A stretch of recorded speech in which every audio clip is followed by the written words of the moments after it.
ఒక పక్క ఎస్ఎల్బిసి టన్నెల్లో 3 రోజులైంది, ఈ రోజు వాళ్ళు ఇరుక్కొని పోయి ఇప్పటిదాకా లోపల మనని ఐడెంటిఫై చేయలేకపోయింది వాళ్ళ యొక్క పరిస్థితిని. ఎన్డీఆర్ఎఫ్,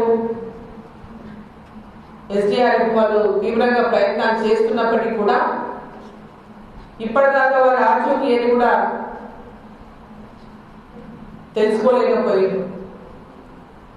ఓ పక్క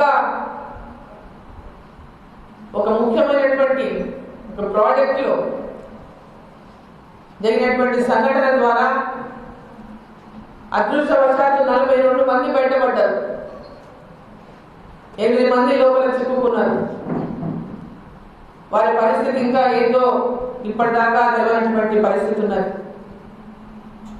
మరి దాని మీద మరి ముఖ్యమంత్రి గారు కీలకమైనటువంటి అంశం అది ఏది తేలక ముందే ఎన్నికల ప్రచారంలో పాల్గొనడం అంటే కూడా ఎవరికి అది అంత సీరియస్గా ఇష్యూని వారు తీసుకోలేదన్నదే ఇంకా స్పష్టమవుతాము.